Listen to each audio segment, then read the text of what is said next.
Welcome back. This is Mr. Earlham. We're going to be talking about triangle congruence, specifically what information you need to determine that two triangles are congruent. We're going to start with looking at what the definition of triangle congruence is. There's two definitions. One is through the form of transformations, which we'll talk about in another video. In this case, I'd like to talk about triangle congruence by parts.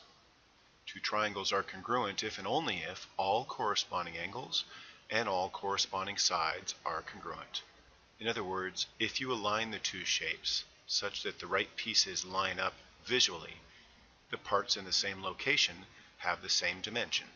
This angle matches this angle, this side matches this side, this angle matches this angle, such that all corresponding parts are marked as congruent. This is the definition of triangle congruence. But can we be more efficient than that? Can we verify that two triangles are congruent with less information than that?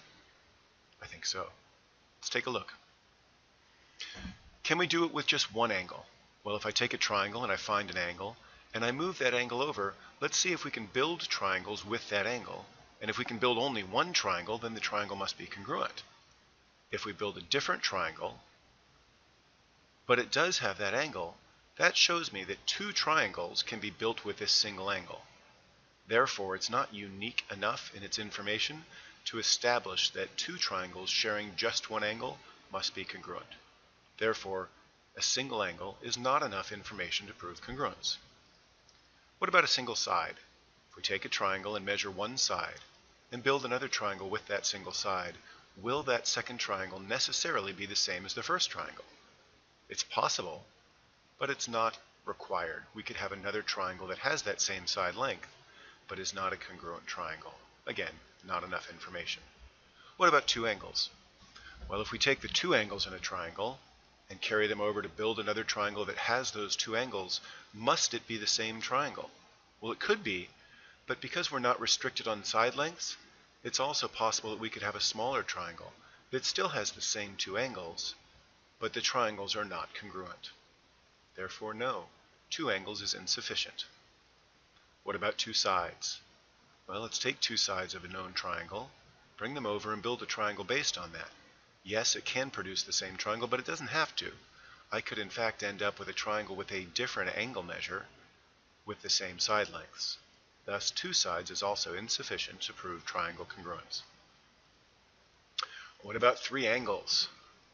Well, we can do the same idea, and yes, it could be the right triangle, but again, as those triangle sides are not fixed, the triangle angles could come together closer, producing an angle measure that's the same as each corresponding. However, the shape overall could not be congruent. What about three sides? Well, this is where it gets interesting.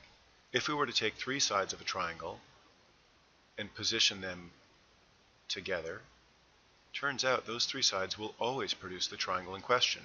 In other words, these two triangles will always be congruent. Yes, three sides is enough information to say that these two triangles are congruent. So it works for side, side, and side, three sides, but it doesn't work for angle, angle, and angle. So we have a quandary. When does it work with three components? Let's review what we know. Just one matching angle did not work. Just one matching side did not work. So one part, not enough.